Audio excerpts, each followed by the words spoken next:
Tuhan Yesus Kristus melimpahkan penghiburan dan kekuatan iman kepada kita sekalian. Maka Kristus juga tidak dibangkitkan. Tetapi andai kata Kristus tidak dibangkitkan, maka sia-sialah pemberitaan kami dan sia-sialah juga kepercayaan kami. Yang mendengar sabda Bapa, tekun melaksanakannya. Sabda Tuhan penuh daya. Pelaut yang handal, yang teruji, itu pelaut yang hanya di Laut Jawa banget. Laut Jawa itu ombaknya kecil. Pelaut yang teruji adalah pelaut yang sudah malang melintang dengan badai ombak yang besar, namun tetap survive. Maka dalam dunia pilot, orang mengatakan ada jam terbangnya tinggi, maka kita percaya atas orang yang jam terbangnya tinggi. Tapi pilot itu mau saya lengkapi dengan pelaut. Jam terbang tinggi, kalau kebetulan cuacanya terang-terang saja, belum pernah menghadapi bagaimana pendaratan darurat, kira-kira gimana? Biasa aja. Ya tak, nggak ada pengalaman. Ibu bapak, mengapa saya mengawali ini? Tadi sebelum kesini sampai agak telat, sampai lupa bahwa kita ngobrol aja dengan Bapak Ardi ini. Dunia pernah banyak kehebohan. Sampai-sampai Bunda Maria juga turun gelap-gelap. 1916 Perang Dunia Pertama. Berapa puluh juta habis. Sudah begitu muncul virus dan turunannya ke virus COVID, yaitu virus flu Spanyol. Berapa banyak orang hilang. Terus Perang Dunia Kedua. Sebelum Perang Dunia Kedua yang lebih mengerikan, salah satu bangsa yang paling ngeri dibunuh dan dihabisi adalah bangsa Yahudi oleh Nazi Jerman. 6 juta orang Yahudi dibantai di kamp konsentrasi dengan sebelumnya kerja paksa, keluarga baik-baik, anak dipisah, istri dipisah, suami dipisah di asrama yang sebentar atau lama pasti mati. Kalau ada nonton filmnya Sesak, tapi dari situ memunculkan bujang-bujang yang merenung untuk alat hidup. Mengapa ada kekejaman seperti ini? Mengapa ada kematian yang sia-sia? Mengapa tiba-tiba aku menjadi anak yatim piatu? Hidup banyak renungan yang gaib. Bahkan salah satunya adalah Edith Stein menjadi santo Yahudi, cewek, cakep, pintar, menjadi Katolik, filsuf. Dalam renungannya yang gaib, kenapa bangsaku terluka-luka terus? Dia mendapatkan vision. Aku harus mati bersama bangsaku, kan konsentrasi itu yang membantai Yahudi itu berapa 6 juta. Dia menjadi suster kop dan pelatih bendera. Pembesarnya takut kau pindah ke Belanda dari Jerman, Hitler makin menggila. Suster itu taat, tapi dia mengatakan kepada mukilnya pembesarnya, aku pasti menemani bangsaku ke kamp konsentrasi untuk mati dibunuh. Ramalannya tepat. Setahun dipindahkan, Hitler menjadi Belanda. Edith Stein ditangkap, dibawa kereta api, pergi ke kamp konsentrasi, dan harus menghadapi maut dengan kamar gas, dengan sebenarnya digunduli dulu. Rambutnya itu mengerikan untuk gesek tentara-tentara Jerman. Dan kulit-kulit orang, bahkan ada banyak kulit dikelupas untuk melecehkan musuh-musuh negara, untuk sampul buku. Untuk apa tadi? Jadi kulitmu itu untuk sampul buku oleh tentara. Bilang, rambut-rambut dikumpulin sebelum diberuha. Oh, ada gigi masnya, cabut tanpa anestesi untuk dikumpulkan masnya. Saya pergi pada waktu saya di Itali, saya sampai gak bisa napas melihat tempat itu museumnya. Kok bisa ya? Di Indonesia banyak kasus yang mencekam, entah karena gempa bumi, entah karena gempa politik. Apa itu? Gempa politik, peristiwa 65, peristiwa 98. Ya, anak-anak ini kalau nggak belajar sejarah nggak tahu. Dan saya masih melihat betul anak hasil korban berkosa dan tetap dilewati dunia yang digugurkan dan sebagainya. Tapi begitulah kemanusiaan. Ada sisi gelap, ada sisi terang. Ada matahari pagi, ada matahari senja. Ada dosa, ada rahmat. Ada hidup dan ada mati. Nah, pengantar selesai. Pengalaman keluarga ini pasti dalam. Punya anak satu-satunya, usahanya lama ya. Usia 8 tahun masih lagi, tadi bisa dinasih-nasihnya. Kalau dipanggil Tuhan, pasti teriakan pertama, Tuhan gimana engkau? Bersama dengan jutaan orang ketika terjadi kekelaman, secara kekelaman eksistensinya. Tuhan di mana engkau? Sama seperti orang diperlakukan tidak adil oleh negara, oleh apa? Di mana engkau? Kenapa engkau tuli Tuhan? Sama seperti inilah saya sayangi. Kenapa dipanggil Tuhan? Berhadapan dengan derita sengsara, ada misteri, question mark, bukan hanya question mark, big question mark. Dan kita sebagai anak-anak Tuhan hanya bisa takut. Jangankan kita, ketika Yesus di kayu salib, dia kutip Mazmur. Yesus ketika teriak di kayu salib itu adalah doa dari Mazmur sebagai manusia. Masih ingat doanya? Eloi, Eloi, lama sabachthani. Yesus apa kitab suci sebagaimana orang-orang Yahudi, sebagaimana jemaat Katolik dapat semua kitab suci. Allah Tuhanku, mengapa kau meninggalkan aku? Nah, kesaksian iman ini saya minta silakan mensyarifkan. Tapi saya juga sempat cerita, ada ibu-ibu Itali, sahabat saya 12 tahun di Itali. Anaknya ditabrak, berantakan jenazahnya. Waktu ditabrak pakai pakaian pramuka, scout. 15 tahun kita tetap segar di jalanan, tidak bisa move on. Dia menyiksa diri pasti. 15 tahun. Dan saya mengunjungi rumahnya, masih tertata rapi. Lagi lucu-lucunya, tertabrak, berantakan tubuhnya. Setiap pagi dia ambil bunga, dia taruh tempat di mana terjadi kecelakaan. Mudah-mudahan sudah move on sekarang.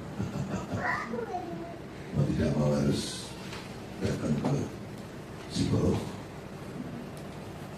Tapi saya percaya dari diskusi dengan Mas Adi tadi, Bapak Adi menemukan iman yang dalam, maka silakan.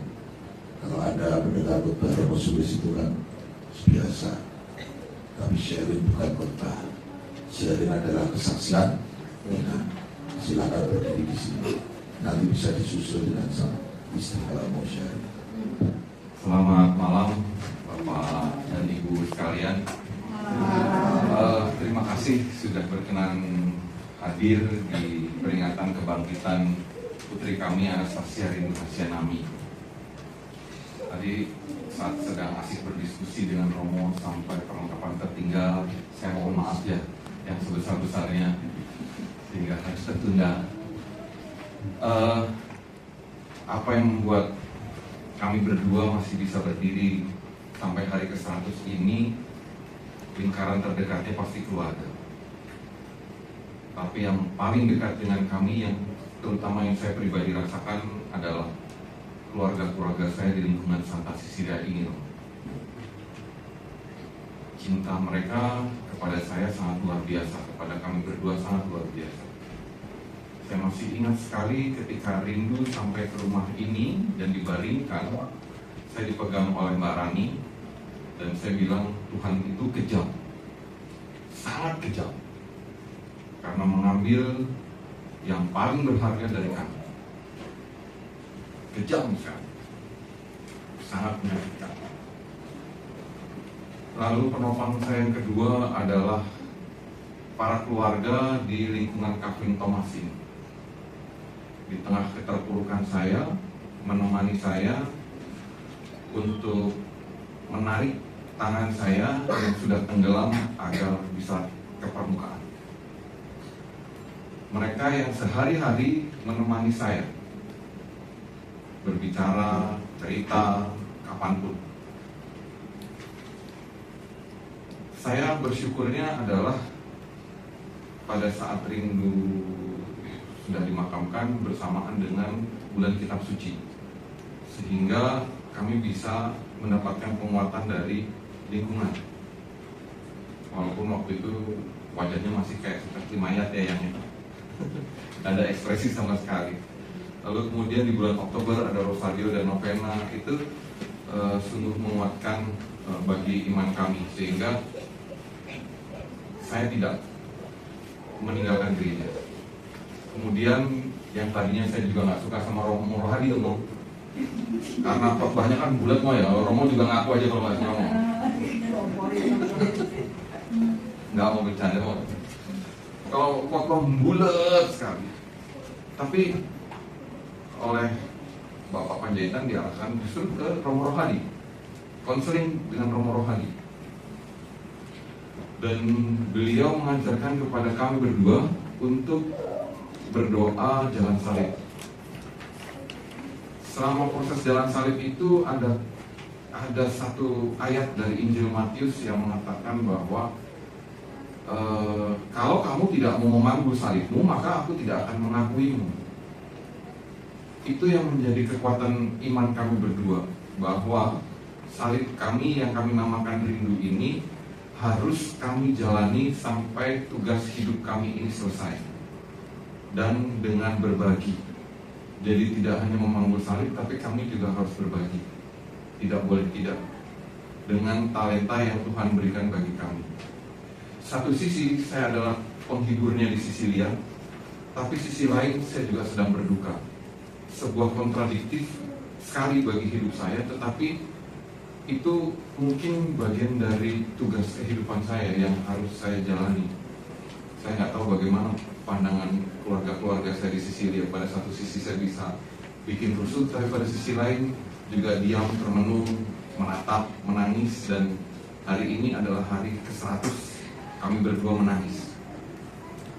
Tiada hari tanpa menangis, tetapi kami bersyukur didampingi oleh orang-orang yang sangat mencintai kami. Saya terpuruk itu saat di Jember tanggal 17 September, hari Minggu. Saya tidak ke gereja, kebetulan diajak mabuk juga di Jember, ngawur betul, dan saya tidak ekaristi.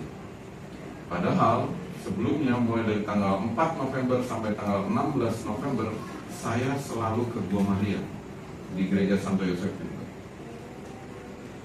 Setelah tanggal 17 November itu saya tidak ke gereja.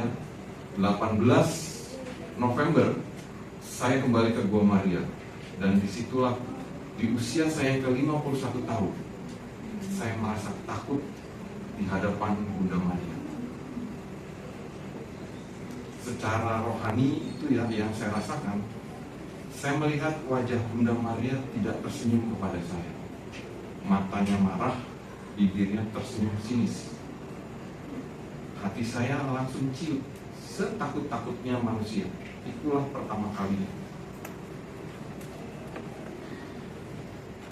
Kemudian saya ngobrol dengan satpam di sana, kebetulan sudah akrab.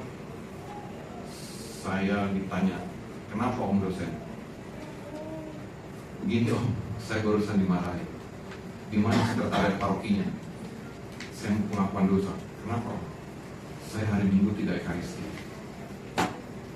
Oh begitu. Ya sudah, itu di sebelah sana. Tapi karena romo-romo ini sedang di Malang, jadi coba hari Rabu atau hari Kamis.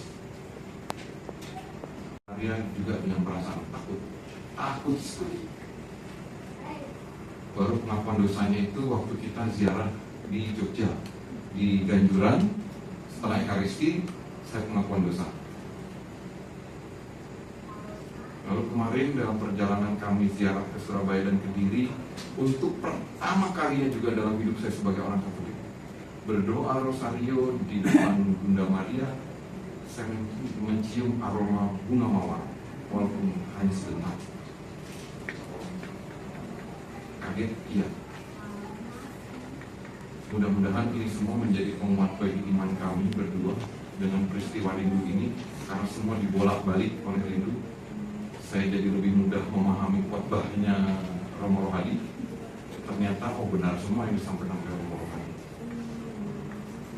Sangat benar sekali dan sangat sesuai dengan kebutuhan iman saya yang sedang krisis seperti ini. Itulah yang membuat saya masih bisa berdiri tegak sampai hari ini. Yang membuat saya tegak bukan karena saya kuat, tetapi saya ditopang oleh cinta kasih dari banyak orang. Mudah-mudahan ini semua juga menjadi penguat bagi jalan salib kami ke depan, karena masih panjang dan tidak tahu tugas kehidupan apa yang akan menanti kami. Ketika bertemu dengan Suster Putri Kasih di sana, ketika saya menyatakan, "Suster, saya tuh hanya ingin jadi orang biasa." Susternya bilang, "Tidak, Bapak tidak bisa menjadi orang biasa. Bapak dan Ibu tidak akan pernah bisa menjadi orang yang biasa-biasa saja." Kenapa, Suster? Saya capek. Saya sudah capek sekali, tidak bisa. Bapak dan Ibu tidak bisa menjadi orang biasa-biasa saja. Ya sudah, mau bagaimana lagi? Kami berdua hanya akan menjalani saja. Tugas ke depan seperti apa, setelah tidak adanya rindu, ya kami tunggu saja. Karena betul tadi yang disampaikan Romo, misteri ini tidak bisa kami pahami, hanya bisa kami imani sebagai kehendak Tuhan Yesus. Dan ketika suster itu bilang, ya sudah, mudah-mudahan Pak Adi, sepertinya Pak Bapak dan Ibu belum siap lagi untuk punya anak. Lalu saya jawab, Tuhan Yesus sepertinya tidak pernah berkata siap atau tidak siap. Tetapi kalau sudah kehendaknya yang terjadi, mau siap atau tidak, ya harus dijalani, suster. Seperti peristiwa rindu ini, ya betul. Tuhan Yesus tidak mengenal kata siap atau tidak siap. Yang Tuhan Yesus lakukan adalah jika sudah kehendaknya terjadi, ya terjadilah. Terima kasih Bapak dan Ibu, keluarga semuanya yang sudah mendampingi jalan salib kami sampai dengan hari ini. Doakan kami agar kami tetap setia dengan salib ini, agar kelak kami juga diakui oleh Tuhan Yesus dan bisa bersatu kembali di surga di tempat rindu berada. Terima kasih Bapak. Jujur saja Romo, masuk tahun 2024 beberapa kali saya ngobrol sama teman kerja. Saya bilang gini, aduh orang tua saya sudah lansia semua, bapak ibu mertua saya sudah lansia. Bapak tahun depan Januari 87, ibu hampir 80 ya. Bapak mama saya juga sama. Terus saya bilang, kalau misalkan ada satu saja yang Tuhan panggil, itu pasti betul-betul. Apakah saya siap menghadapi saya harus kehilangan orang tua mungkin dalam waktu 1 tahun bisa semua, atau mungkin ya berapa lama sih Tuhan akan kasih umur panjang pada orang tua. Ternyata kehendak Tuhan adalah Tuhan mengambil yang terbaik dalam kehidupan saya. Itu yang bikin saya jadi jadi pemenuhan tersendiri buat saya. Tapi masa bilang ini terjadi bukan karena kita kuat, kekuatan kita gitu. Jadi ini saya pegang terus. Memang kami memang jadi apa ya, kehilangan motivasi lah. Apalagi masuk Desember ini itu benar-benar luar biasa yang kami rasakan. Masuk ke mall, dengar lagu Christmas, lihat baju-baju anak-anak kami itu juga jadi ini sedih yang luar biasa. Pulang ke rumah pun, karena kan sebagian besar tetangga kami ini kan orang Batak, jadi rumahnya tuh dihias-hias banyak lampu. Itu juga bikin sedih gitu.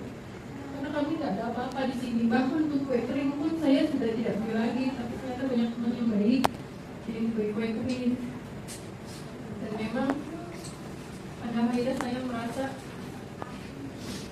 bahwa manusia memang hanya bisa merencanakan rencana jangka pendek, jangka panjang yang kita siapkan itu jadi nggak ada artinya. Dalam sekejap Tuhan bisa berubah semuanya. Jadi sekarang ini memang kami hanya bisa menjalankan, berusaha berpasrah, siapapun yang kami dapatkan, mensyukuri kehadiran teman-teman, saudara, semua. Dan kami memang berusaha tidak kehilangan iman dan itu yang paling utama. Terima kasih. Terima kasih atas sharingnya. Iman bertumbuh, iman teruji. Justru dengan peristiwa-peristiwa seperti itu kita banyak belajar. Sekali lagi, ibu bapak, saudara-saudari, saya sendiri sungguh berterima kasih bahwa Pak Sugeng ini mau men-sharingkan iman yang dalam. Karena apa? Hidup gak bisa kita tebak. Gak bisa. Bapak Mantan betul. Kita merencanakan. Kita bikin planning orang modern. Short term, medium term, long term. Kadang-kadang hidup ada surprise. Dan memang ujian iman dari situ. Ujian kekuatan kita sebagai manusia yang dianugerah hidup. Kita tak pernah minta hidup kan? Hidup sendiri anugerah. Alam semesta ini anugerah. Dan kita hanya diminta menjalani hidup. Saya tidak terbayangkan saya di kota bumi, di sana saya jadi pastor kepala. Saya gerakan umat saya. Masa COVID, gereja seperti rumah sakit. Umat tidak bergereja. Siapa yang jadi volunteer? Aktif. Jadi kita bikin online tiap hari. Cara budaya, nyanyi-nyanyi, mau bicara lagi. Saya nggak pernah pakai masker. Maskernya kalau di depan video, takut disembelih keuskupan, munafik dikit. Saya kesini, saya baik-baik di sini, nggak pernah kelayapan, kena COVID. Di kota bumi liar saya. Hidup kayak mainan, dan COVID-nya long COVID. Setahun saya mau mati. Tapi itu juga menjadi saya merasa diperdalam iman saya. Saya dipaksa untuk merenung tentang cerita dan kematian. Karena jadi Romo itu ada keringannya. Nggak nikah, nggak punya anak kecil, jadi perasaannya itu muda terus.